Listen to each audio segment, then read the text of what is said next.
اعوذ باللہ من الشیطان الرجیم بسم اللہ الرحمن الرحیم۔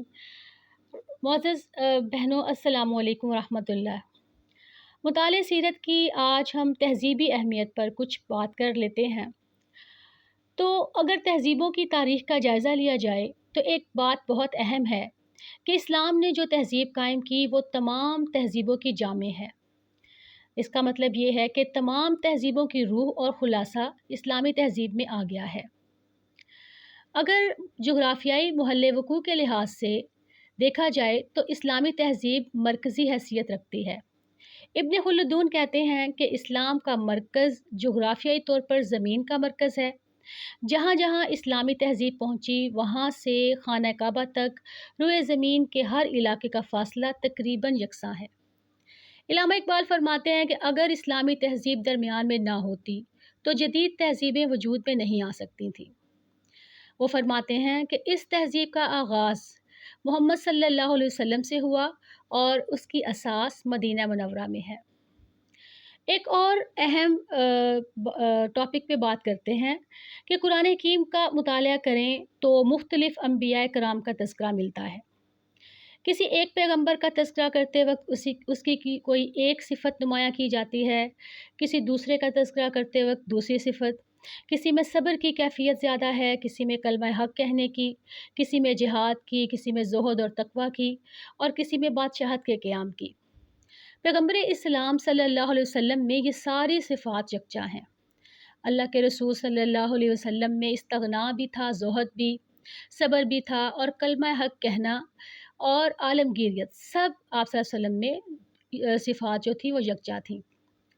پھر بقیہ آسمانی کتابوں کی جو خصوصیات ہیں، مثلا کسی کتاب کا قانون سخت ہے، کسی کتاب میں قانون کی روح پر زور دیا گیا، کسی کتاب میں تعلق مع اللہ پر زیادہ زور ہے، کسی کتاب میں اللہ کے حضور مناجات ہیں۔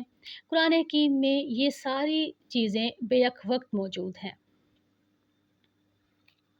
قرآن حکیم کی ایک مطالعہ سیرت کی ایک علمی اہمیت پر بات کرتے ہیں کہ قرآن اور رسول صلی اللہ علیہ وسلم نے پہلی بار عقل اور نقل کے درمیان توازن قائم کیا۔ ماضی میں یا تو عقل پر زور تھا یا نقل پر۔ کچھ لوگ ہوتے ہیں کہ جو عقل کو ہی سب کچھ سمجھتے ہیں اور جو چیز ان کے عقل میں نہیں آتی وہ اس کا انکار کر دیتے ہیں، جیسے کہ آج کے دور میں جدید سائنس۔ اسی طرح کچھ لوگ ہوتے ہیں جو کہ صرف نقل پر ہی یقین رکھتے ہیں اور جو روایات ان کی نسل میں چلتی ہی آ رہی ہوتی ہیں وہ ان کو ہی اڈاپٹ کرتے ہیں، جیسے کہ قرآن حکیم میں فرمایا گیا وَإِذَا قِيلَ لَهُمْ تَعَالَوْا إِلَىٰ مَا أَنزَلَ اللَّهُ وَإِلَى الرَّسُولِ، جب ان سے یہ کہا جاتا ہے کہ آؤ اس کی طرف جو اللہ تعالیٰ نے تم پر نازل کیا اور رسول کی طرف، قَالُوا حَسْبُنَا مَا وَجَدْنَا عَلَيْهِ آبَاءَنَا، تو وہ کہتے ہیں کہ بھی ہمارے لیے ہمارے آباء و اجداد ہی کافی ہیں۔ تو محمد صلی اللہ علیہ وسلم نے ایک خالص بدوی معاشرے کو ایسا عاقلانہ اور عالمانہ اور مہذب معاشرہ بنایا جو عقل اور نقل کے تقاضوں کو لے کر کامیابی سے چلا اور دنیا کے گوشے گوشے میں پہنچا۔ محمد صلی اللہ علیہ وسلم نے رنگ و نسل کی تمیز کو ختم کر دیا اور ایسی مساوات قائم کی جس کا نمونہ آج تک پیش نہیں کیا جا سکا۔ نبی کریم صلی اللہ علیہ وسلم کی ایک بہت بڑی بنیادی اور امتیازی عطا جو عالمی تاریخ میں بہت اہمیت رکھتی ہے وہ یہ ہے کہ انہوں نے توحید کا حقیقی مفہوم لوگوں کی رگ و پے میں اس طرح جاگزین کر دیا کہ بڑی سے بڑی گمراہی اور بڑی سے بڑی مصیبت اہل ایمان کے ایمان کو متزلزل نہ کر سکی۔ جیسے کہ قرآن حکیم میں فرمایا گیا الذین آمنوا اشد حبا للہ، وہ لوگ جو ایمان رکھتے ہیں اور ان کا ایمان پختہ ہوتا ہے وہ اللہ کی محبت میں شدید تر ہوتے ہیں۔ لوگ یہ سمجھتے ہیں کہ توحید ایک ڈاکٹرائنل ایشو ہے، ایسا نہیں ہے۔ توحید ایک زندہ قوت کا نام ہے اور توحید جب تک ایک زندہ قوت تھی اس نے مسلمانوں کو متحرک رکھا۔ مثال کے طور پر اسلام سے پہلے بہت ساری اقوام میں ایک بہت بڑی گمراہی پائی جاتی تھی کہ وہ ہر اس قوت کو جو کائنات میں نفع دینے والی اور ضرر دینے والی ہوتی اس کو خدا سمجھ لیتے، گویا نفع اور ضرر دونوں ہی الوہی خصائل ہیں۔ चुनांचे अगर कोई जानवर किसी को नुकसान पहुंचाता तो उसको देवता समझ लिया जाता। किसी दरिया के पानी से लोग फ़ायदा उठाते तो गोया दरिया जो है वो देवता है। किसी दरख्त की छाँव में बैठते और फल हासिल करते और उसके फल ग़िज़ा और दुआ के तौर पर काम आते तो वो दरख्त भी देवता है। इसी तरह बहुत से देवी देवता वजूद में आ गए। ये तसव्वुर क्यों पैदा हुआ? अगर ये तसव्वुर कि हर वो चीज़ जो कि नफ़ा और ज़रर देती है वो देवता होती है, तो फिर तहकीक का दरवाज़ा बंद हो जाता है। इसका मतलब ये है कि देवता को कोई काट-छाँट कर तहकीक तो नहीं कर सकता। देवता तहकीक का मौजू नहीं होते, वो एहतराम का मरकज़ होते हैं। एहतराम और तहकीक इंसान के मिज़ाज के एतबार से दो अलग-अलग चीज़ें हैं। अगर आप मेडिकल साइंस के तालिब इल्म हों और अगर किसी लाश को चीर-फाड़ करनी हो तो कर लेंगे। लेकिन अगर खुदा न ख़ास्ता वो लाश या मैयत आपकी वालिदा की हो तो कभी ऐसा करने पर आमादा नहीं होंगे। इसलिए कि उनकी ज़ात के साथ एहतराम और अक़ीदत वाबस्ता है। जहाँ पर एहतराम और अक़ीदत होता है, वहाँ तहकीक नहीं हो सकती। कुरान हकीम ने जब तौहीद सिखाई तो ये भी बताया कि खुलिक़ लकुम मा फ़िल अर्दि जमीआ, जो कुछ भी ज़मीन में है वो तुम्हारे लिए पैदा किया गया है। वसख़्ख़र लकुम मा फ़िल अर्दि जमीआ, ज़मीन में जो कुछ भी है वो तुम्हारे लिए मुसख़्ख़र कर दिया गया है। उसको देखो, उसको तोड़ो, उसको चीरो, उसको फाड़ो और अपने मकसद के लिए उसे इस्तेमाल करो। अर्ज़ ये करना है कि उलूम व फ़नून की तहकीक और इस मैदान में एक नए दौर का आगाज़ करने वाले अल्लाह के रसूल सल्लल्लाहु अलैहि वसल्लम ही हैं और उनकी तालीम और तौहीद ही की वजह से ये मुमकिन हो सका। ये तो मुताले सीरत की अमूमी इल्मी अहमियत थी। अब हम नए दौर के लिए मुताले सीरत की अहमियत पर चंद गुज़ारिशात पेश करते हैं। दौर जदीद से मुराद है 19वीं सदी के अवाखिर से लेकर आज तक का दौर। इसमें मुख्तलिफ़ मग़रबी क़ुव्वतों को दुनिया इस्लाम में फ़िक्री और तहज़ीबी और सक़ाफ़ती बालादस्ती हासिल हुई। वाक़या ये है कि दुनियाए मशरिक़ व मग़रिब आज मुसलमानों के दर पे हैं। मुसलमानों को ना मशरिक़ में चैन है ना मग़रिब में। दुनिया की हर ताकत इस वक्त मुसलमानों की बदख़्वाह मालूम होती है। लेकिन वाक़या ये है कि मुसलमानों को नज़रअंदाज करके दुनिया के हाल और मुस्तक़बिल के बारे में कुछ नहीं कहा जा सकता, ना किया जा सकता है। ना मशरिक़ वाले, ना मग़रिब वाले कुल्ली तौर पर मुसलमानों को नज़रअंदाज नहीं कर सकते। ना ही 1 अरब 20 करोड़ की इस कौम को मिटाया जा सकता है, ना ही इसके बग़ैर ज़िंदा रहा जा सकता है, ना ही इसके बग़ैर मामलात चलाए जा सकते हैं।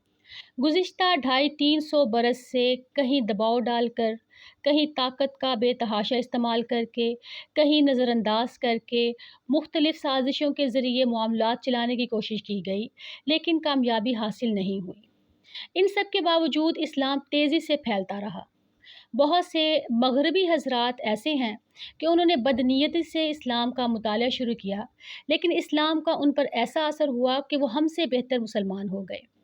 सवाल ये है कि मुसलमानों को अहले मग़रिब या गैर मुस्लिमों के सामने अपने आप को कैसा पेश करना चाहिए? आजकल के मुसलमानों को मौका बे-मौका रियासत और हुकूमत बहुत याद आती है। वो ये कहते हैं कि हमारी हुकूमत हो, हमारी रियासत हो तो ही हम इस्लाम नाफ़िज़ करेंगे। असल में रियासत और हुकूमत इस्लाम की ज़रूरत तो हैं, लेकिन वो इस्लाम का मकसद नहीं है।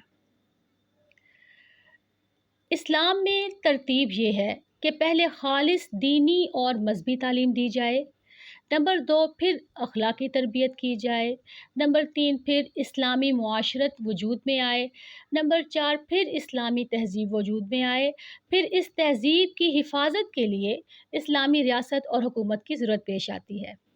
कुरान हकीम में बहुत जगह पर रसूलुल्लाह सल्लल्लाहु अलैहि वसल्लम के फ़राइज़ चहार गाना का ज़िक्र है।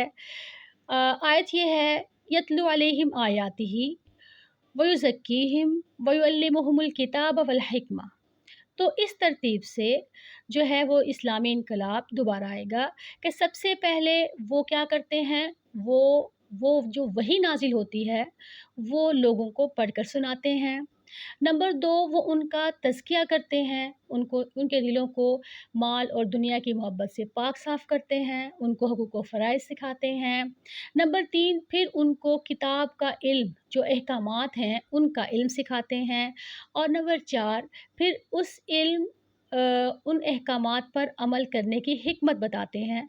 तो ये तरतीब है। इस तरतीब के ज़रिए से इस्लाम एक दफ़ा फिर उभर कर दुनिया में जो है वो सामने आ सकता है। आज मुसलमान जो हैं वो अपने अहया का काम रियासत के क़याम से शुरू करना चाहते हैं, जबकि इस्लामी तहज़ीब मुरझा चुकी है, इस्लामी मुआशरत कमज़ोर पड़ गई है, इस्लामी अखलाक ना होने के बराबर है। दीन और मज़हब से वाबस्तगी सिर्फ़ जज़्बाती है। चुनांचे जब मुसलमान नशत सानिया का आगाज़ इब्तदा की बजाय इंतहा से शुरू करेंगे, तो उनके लिए मसाइल पैदा होंगे और दूसरों के लिए उसको हज़म करना मुश्किल होगा। फिर एक बहुत अहम बात है कि मुसलमानों का एक मिली ज़मीर है और इज्तमाई ज़मीर, उसकी बुनियाद मज़हब है। बज़ाहिर कोई मुसलमान कितना ही सेकुलर हो, ला मज़हब मालूम हो, लेकिन उसका ज़मीर और ख़मीर मज़हब की असास से ही उठा है। इसलिए मशरिक़ और मग़रिब की ताकतों के लिए ज़रूरी है कि दुनिया इस्लाम को समझने के लिए उसके मिज़ाज, उसके ज़मीर और ख़मीर को पूरी तरह समझने के लिए उनकी असास का मुतालिया करें। असास और बुनियाद 3 चीज़ें हैं। नंबर 1 कुरान हकीम, नंबर 2 सीरत रसूल और नंबर 3 सुन्नत और हदीस। इनको समझे बगैर मुसलमानों के साथ कोई मामला करना मुमकिन नहीं है। आखिरी बात देखते हैं कि मुताले सीरत दुनिया की एक रूहानी ज़रूरत है। रूहानियात के मामले में हर मज़हब में बुनियादी सवाल ये रहा है कि जुज़ कुल की तरफ लौट जाना चाहता है। फ़र्द अपने मालिक व खालिक की तरफ रुजू करने या ताइब होने का रुझान रखता है। फ़र्द अपने जुज़ से यानी अल्लाह ताला की ज़ात से मिलना चाहता है। जैसे कि बचपन में हम एक नज़म पढ़ा करते थे कि मुझको है तेरी जुस्तजू, मुझको तेरी तलाश है, खालिक मेरे कहाँ है तू, मुझको तेरी तलाश है। इस्लाम में रब्बुल आलमीन की तरफ रुजू और उससे मुलाकात की तालीम मौजूद है।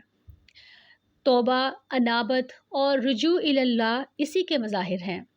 एक मशहूर हदीस है कि जो कोई अल्लाह ताला से मुलाकात करना पसंद करता है, तो अल्लाह ताला भी उससे मिलना पसंद करता है। लेकिन जुज़ कुल की तरफ कैसे लौटे? उसकी बुनियादी और सबसे पहली मंजिल ज़ाते बारी ताला से मोहब्बत है। जितनी ज़्यादा अल्लाह ताला से मोहब्बत होगी, मज़बूत होगी, उतनी ही ज़्यादा रूहानी माशरा वजूद में आता है।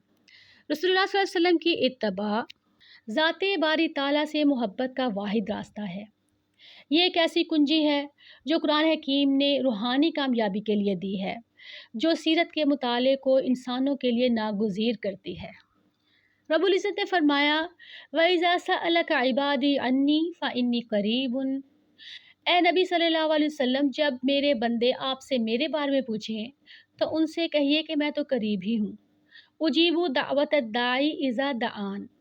जब वो मुझे पुकारते हैं, तो मैं पुकारने वाले की पुकार का जवाब देता हूँ।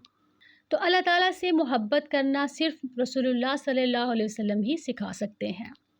प्यारी बहनों, ये थे मुताले सीरत की अहमियत पर कुछ जो हमने टॉपिक्स देखे हैं कि सीरत का मुतालिया करना क्यों ज़रूरी है। आइए नबी की शान में कुछ अशआर देख लेते हैं। कमाल खल्लाक ज़ात उसकी, जमाल हस्ती हयात उसकी, बशर नहीं अज़मते बशर है, मेरा पैगंबर अज़ीम तर है। अता किया मुझको दर्द उल्फत, कहाँ थी ये पुरखता की किस्मत, मैं इस करम के कहाँ था काबिल, हुजूर की बंदा परवरी है। अमल की मेरे असास क्या है, बजिज़ निदामत के पास क्या है, रहे सलामत तुम्हारी निस्बत, मेरा तो एक आसरा यही है। जी, अस्सलामु अलैकुम व रहमतुल्लाहि व बरकातुहू।